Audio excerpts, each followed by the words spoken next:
Welcome to Team Building Cultures, the podcast designed to deliver tools and tips for improving team communication, collaboration, and fostering a culture where teams thrive. Now, here's your host, Beverly Hathorn, owner of Strategic HR Consultants.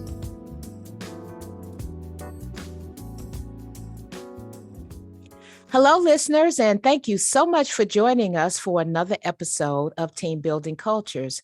I am Beverly Hathorn, your host, owner of Strategic HR Consultants. Today, I'm very excited to be speaking with Michaell Magrutsche. Michaell has a topic and a perspective that I'm sure you'll find extremely interesting. Michaell is an Australian, Californian, multidisciplinary artist. His current focus is Creativity-Awareness Educator. He's a speaker and an author. Michaell works on raising the awareness of our limitless human potential and comprehending wisdom. Michaell is also an advocate for helping us understand neurodiversity. Michaell's dyslexia and dysgraphia forced him to develop an awareness of seeing the world purely from a human perspective. Creating art completed his awareness of what it is to be human relevant versus system relevant. And today he's going to talk to us about the new era of building leadership teams where leaders are a part of the team, human-centric versus system-centric. So I think that's such an awesome, relevant topic for today with AI having such a large impact, and now the Chat GPT causing such controversy. So thank you so much, Michaell, for joining me today, and I'm excited to just go ahead and get into it. Okay, thank you, Beverly. Good to be here, and thank you for inviting me. And Absolutely. Let's start rolling, Yeah. So one of the things I wanted to ask you, Michaell, is with your dyslexia and dysgraphia, which has helped you develop a specific perspective, why did that prevent you from fitting into systems? Because so I was born in Vienna, Austria, and I was a sick child, and then I went to school and I found out I couldn't regurgitate. I could understand it, comprehend it, but I couldn't regurgitate it.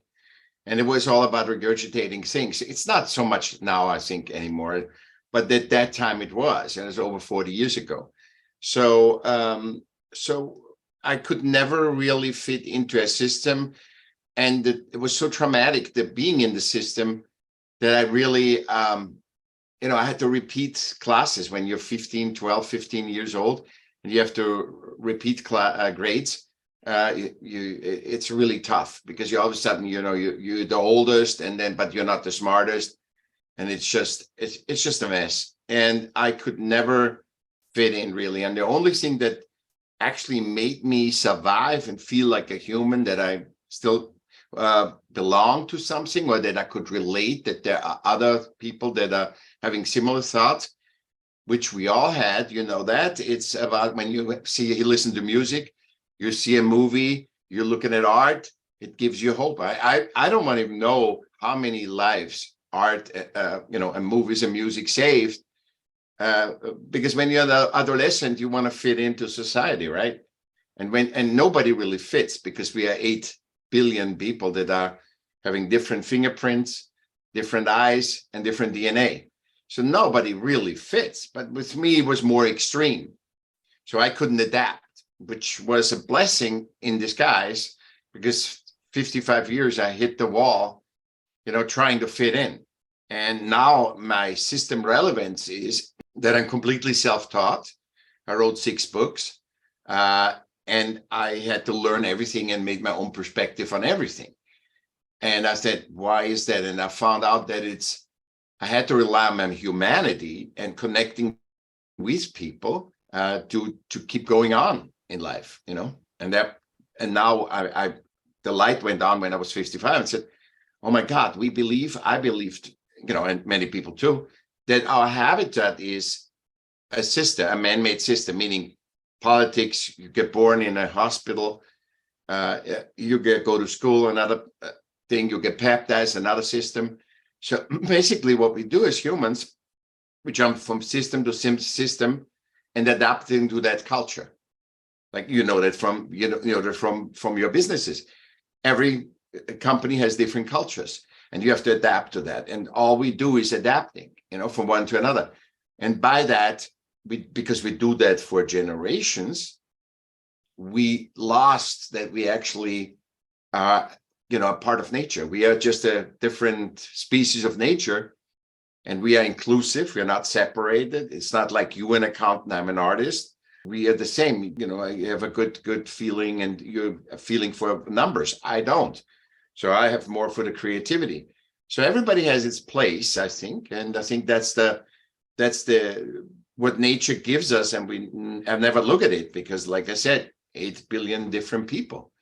And that you and I together, we create something like this episode that we couldn't create by ourselves, and also we couldn't repeat it. So if we say we're going to repeat the same episode, it's never going to be the same.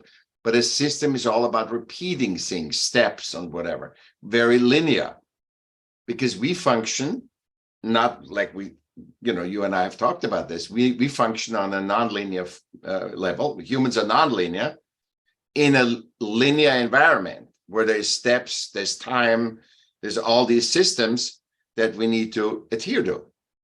And that costs a lot of life energy. There's exhausts you, there's stress, disease, all this stuff.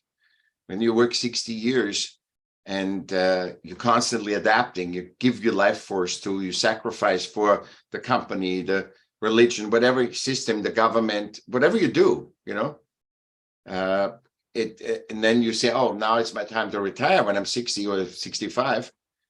And you say, oh my God, my body is so destroyed from 60 years of constantly adapting. Doesn't mean you don't have fun, but it's still, you have to adapt all the time.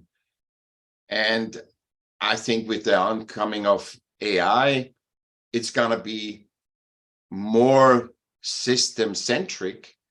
And I think if I can give some people the awareness, because it's not about steps, it's not about reading 20 books or whatever, just the awareness. And remember who we are. We are humans, and we are, all the things, our race, our sexuality, our gender, all this is system defined.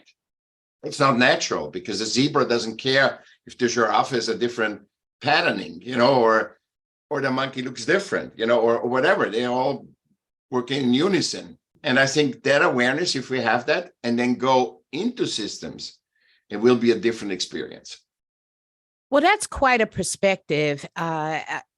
Very interesting ideas presented in your conversation just now. And one of the things that I wanted to kind of revisit before I ask you my next question, but one of the things I wanted to kind of revisit is how you talked about how long it took you to realize your capabilities, and something that you initially viewed as a negative was actually a positive. That was something that you were intended to bring to us, to the world, to society. But because there was no system for that, it was really difficult for you to fit in. So being a human resource professional, I totally understand the need for us to recognize diversity in all areas, because it's all enhancement. All diversity enhances teams and processes and systems and organizations and companies. All diversities enhance that. So I thank you very much for bringing that perspective. I wanted to ask you also, in your growing up or even now, are there any mentors? Are there any people who help guide you, build a path for you, or help you, people that you followed or looked up to? I dabbled in everything, like we all do, let's try this. It's like you want to find your sport, right? You do golf, you do tennis, you do, and see, oh, I love golfing, or I love whatever, soccer. And then you do that. I dabbled in religion, spirituality, but nothing really the outset didn't give me anything. I had to go deeper inside and have a deep understanding. And that's why I say awareness is so important, because we are equal by nature. We are equal, right? And nature, we all agree that nature doesn't make mistakes. Even science now finds that they were thinking differently about things, and they found out, oh my God, nature makes no mistake. So scientifically, which is a very limited system, concurred that nature doesn't make mistakes. Even if you think, oh my God, this forest just burned, it doesn't make mistakes. Later we find out the forest had to burn because there was this and this and this. So if we go from the theory that or a fact that nature doesn't make a mistake, then we need to accept that equality is given. We can't systemically find equality. I cannot say, okay, you're different race, you're different gender, you are not equal. I cannot sift that. And because we meet a person and then we go through system analysis. Okay, she's a different race, she's a different gender, she might be a different sexuality. Oh my God, and all these biases and system categorization that have become stereotypes that even the race, the gender, the sexuality is adapting, because we have a drive to belong, which is, we are all equal, but we are not systemically equal. So when we make systemically equal, this is where the sacrifice comes in. When you put me into we say, okay, equality, we need to have a dyslexic person in accounting. I'm the wrong person. It doesn't matter if it's all a different race, a different gender, and I would, do the systemic thing to make it equal. It is the wrong thing. It is not about what you are. It's about you are by nature equal, and you cannot make yourself systemically equal. That doesn't work. You cannot be something like women fighting for equality. You cannot fight for something that you already are in a limited system, especially. You are by nature the same. You are by nature a human. That is it. Yeah, in a subcategory, you're female. In a subcategory, you're a different race. But it doesn't matter. It is completely inconsequential. Tell me the consequences why is it consequential to make a difference between what you are, how you are systemically defined? What's the difference between an ant and an elephant? In nature, nothing. In system, a lot. Because in system, the elephant is bigger, more meat, has tusks that can be sold, has whatever. But the ant in nature, the ant and the elephant are equal. They have their function and they know it. And the difference between humans and animals, they know what to do. They just one with the nature. They know the ant needs to know what it does. The elephant doesn't want to know. But we are creator animals.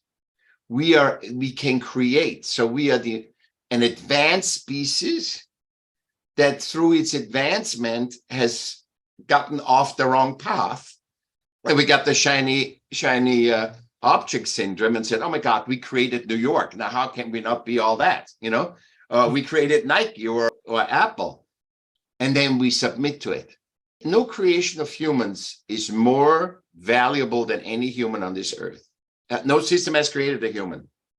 That is a wonderful statement. That is a power-packed, thought-provoking, intense statement that you just made. No human is any better or any greater than any other human. And I think at some point, we all have to come to that realization, awareness, as you put it, and acceptance. We've all got to come to that, because that, in fact, is a true statement. That, in fact, is a true statement. So I'm interested, very interested in, I don't know how you can summarize this for us, but I'm very interested in how leaders can help organizations become more human-centric than system-centric. Because if you look at organizations, they run on a system. They run, organizations and companies are specifically system driven. And when we look at things like AI, which and hopefully I don't lose anybody because of this, but I'm a proponent of AI and chat GPT. I'm a proponent of it enhancing our abilities, not replacing people. And when I worked in corporate America and I led teams and we got new systems, I would explain to my teams, you need to enhance your skills because this system we just got is going to replace a job. So I don't know which job or whose job or how many jobs, but I'm telling you, you need to be flexible to move throughout the company because it might be your job that this system eventually replaces. And that in itself is a system. There's a system to getting systems. So So tell us, how can leaders and organizations become more human-centric and less system-dependent? It's just so I'm a leader. I always was a leader in my whole life, even though with all this stuff that I had to go through, I just have it. I think I'm a natural leader. And what that means to me is I don't yell, I don't intimidate, because I didn't learn that systemically. I couldn't fit in this class. So I have no practice of manipulating people so I wasn't tainted, systemically tainted. And the people, it's love, it's a dance. Work is supposed to be a dance. Life is a dance. You drop a pencil, I pick it up. I can't close the door, you help me close the door. It's a dance. We dance. It's not, is that my job to close the door? Is that my job to pick up the pencil? That is irrelevant. That's systemic. I help you when you need me, and you help me when I need it. You might never need to help me, but you need to help somebody else. It is all, we are herd animal. We are social herd animal. And leadership as well as with AI. AI, look, what is the dream of AI? To do all these jobs that we are so tired, the tiresome jobs, and do them for us. But we have to look them for, not that they will save us and will save the mind construct of, if I had a lot of money, right, then everything is good. If I get this, then is everything good. The billionaire and the beggar worry about the same thing, money. And money is great. Financial principles are outdated. And we never look, we just say, oh, money is bad or money is good. We never, money is one of the greatest, invention of system. It's a system, but it's one of the greatest invention. Because if you and I don't want the goods that you and I could exchange, we can get money and buy the goods we want. How great is that? But the financial principles that put us in a continuous lack make it, you can't even blame anybody. I told you, we got the shiny object syndrome, that it's so great that you can make money with money. But the financial principle always, it works from a lack. Even if let's say you and I, we hit the goal, we surpassed the goal, and we're jumping around, Beverly and Michael jumping around. Oh my God, the next day we have to start for the next quarter. And it's always a lack.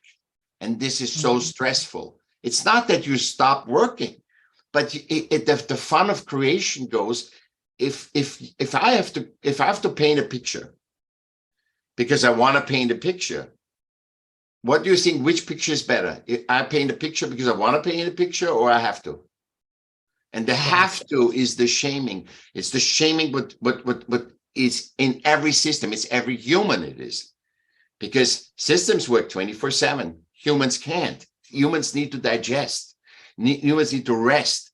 They need to look out of a window when they have talked to 15 people and they're complaining. They need to have to just digest that information. And I think when the awareness of any team Anybody that works and say, listen, the priority are humans, and we can't make humans systemically equal because we are equal. So why don't we use system to find out what is Beverly, what is Michael, the best in. So why don't we use AI to find out how we could best integrate? Beverly can integrate, Michael can integrate in, perhaps that system isn't the right one. You're an accounting company, and AI would say, no, you shouldn't be in an accounting company. You should be in a whatever religion. You should be there. You should be there. So it puts you in the right frame of mind, in the right frame of mind, frame of life. And then in the context, you understand it's not about how much money you can make, but it is how is your fit. And if the fit is right, the money comes automatically. I mean, it's usually because if you're fulfilled, like say you get 10 grand less in this job, but you are fulfilled. So I tell you an example. So when my company, I worked in a lot of hospitality because I'm an artist, right? So what happened is the company one day said, we have to share all the tips. And I know I'm a super tip maker. And we shared. I lost $60 or $80 a day because we shared it with everybody. But I cannot tell you how the work changed. Amazing. I didn't feel guilty saying to the guy, help me clean this up, help do this. The other didn't feel either. Hey, Michael, can I ask you a question? It just took when you take the money pressure off, it's amazing the quality of work that you get. So interesting. So what I'm hearing you say is for leaders, we need to be who we are naturally. Don't lose your natural God-given potential and ability in your leadership. And two, for our employees who we love dearly and we want to be happy. So for our employees, find out if they're in the right, if this is the right fit. And there's all sorts of AI opportunities to help you do that.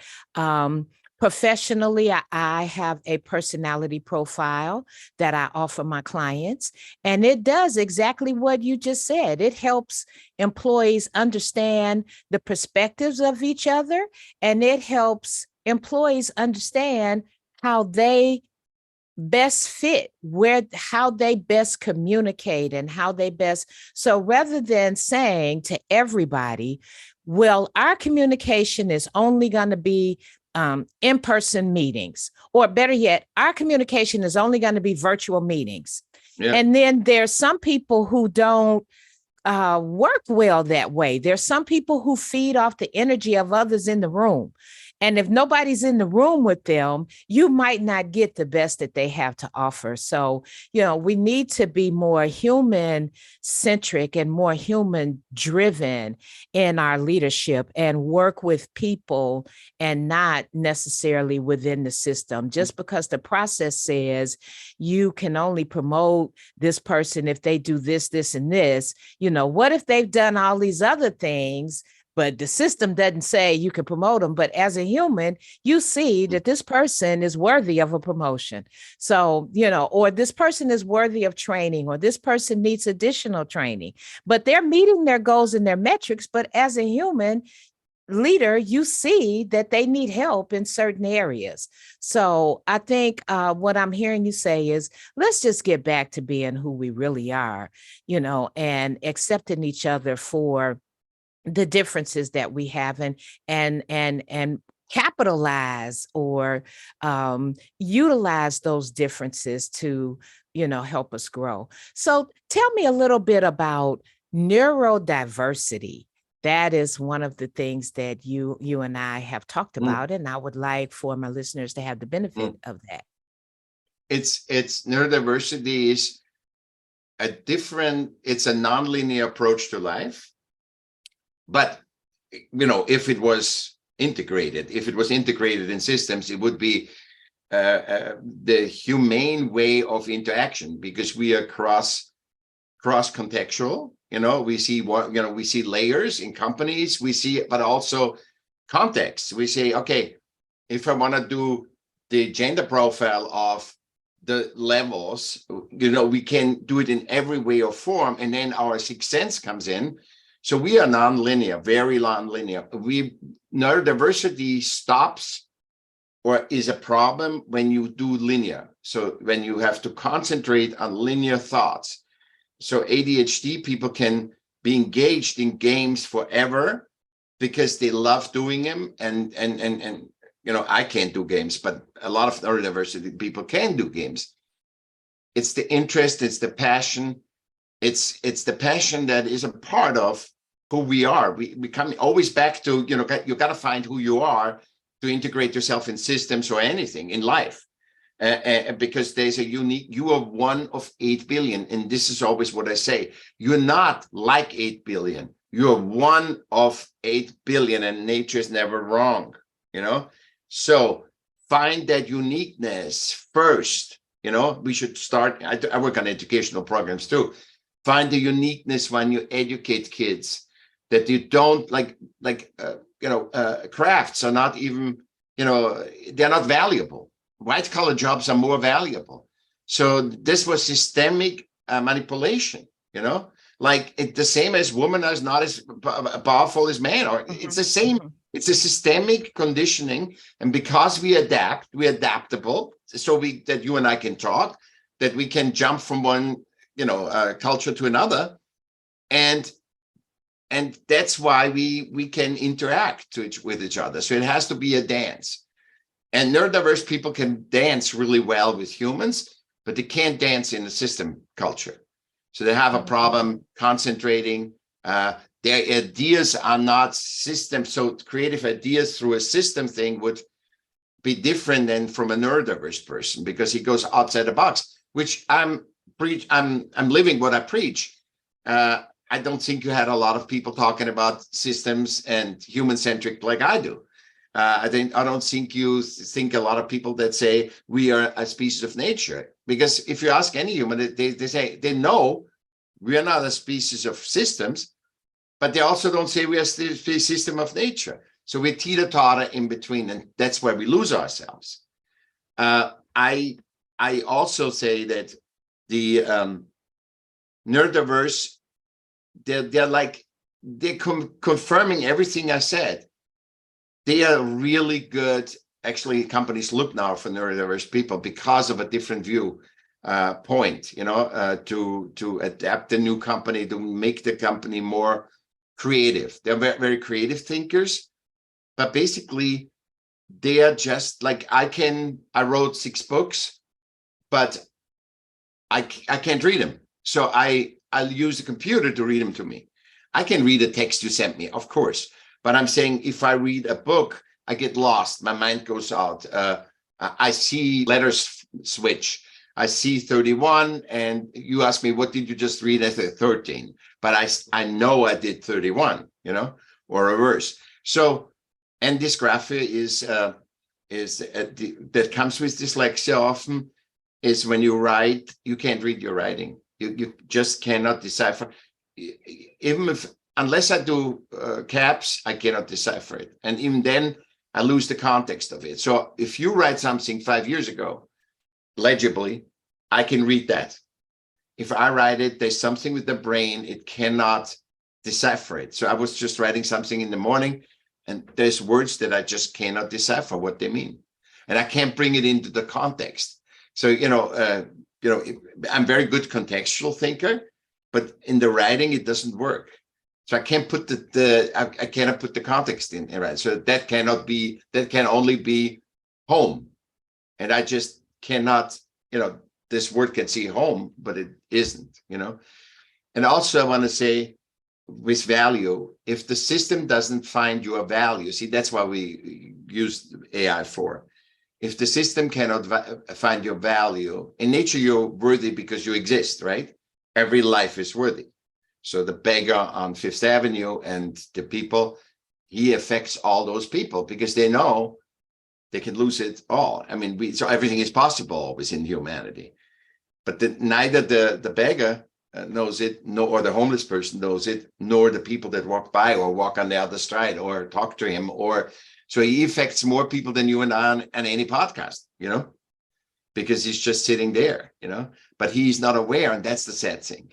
And we need to see that everybody is valuable. Because we don't know it, because we don't know what to do with women, because we need fighters in the thing. So women automatically are less worth.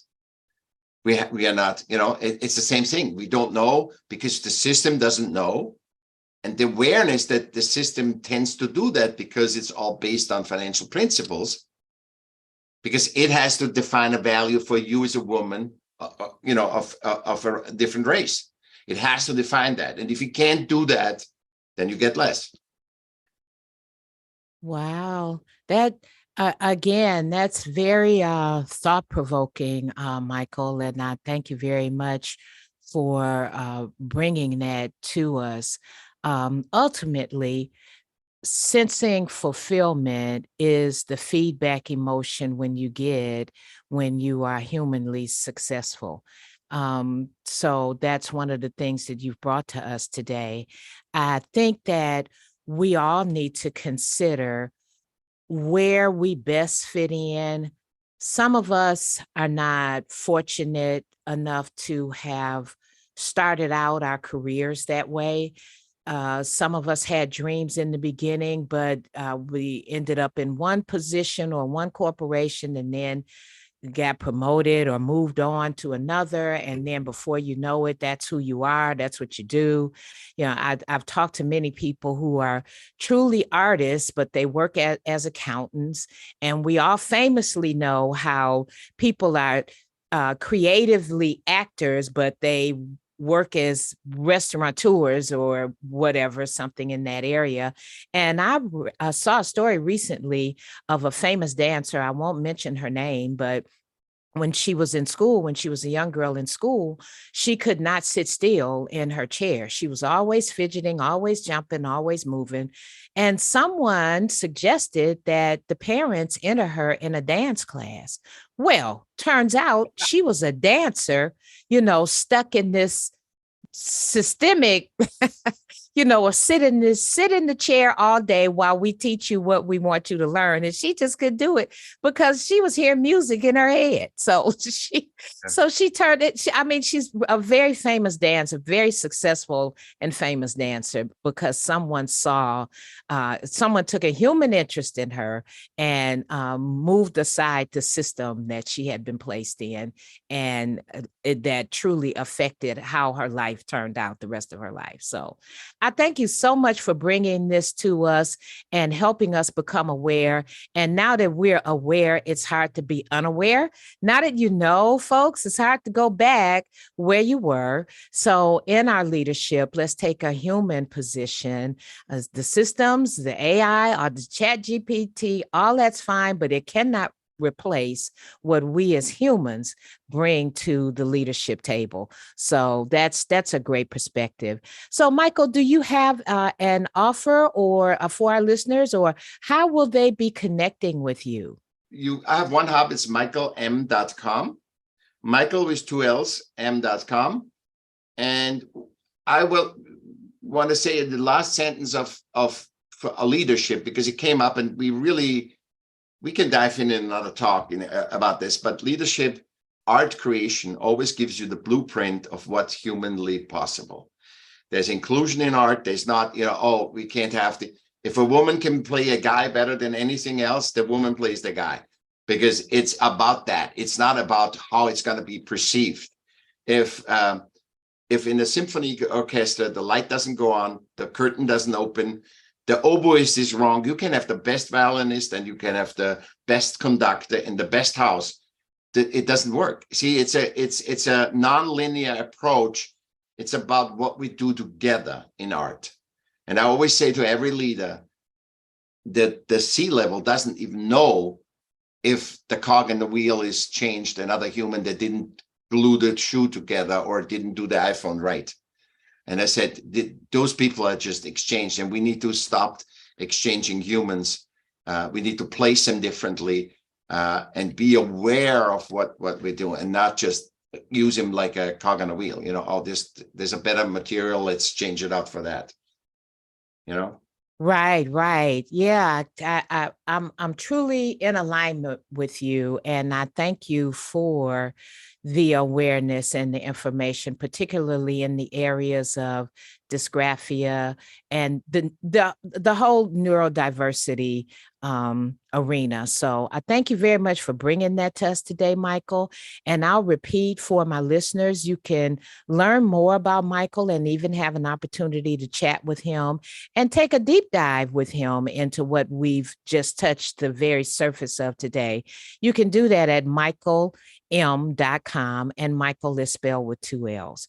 So thank you so much, Michael, for your time today. I really appreciate all the information.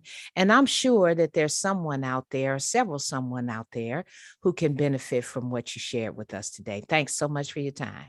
Thank you, Beverly. Thank you. Have a great rest of your day. Thank you for tuning in to another episode of Team Building Cultures. We hope we have delivered helpful and enlightening information to help you create your dream team. Join us next time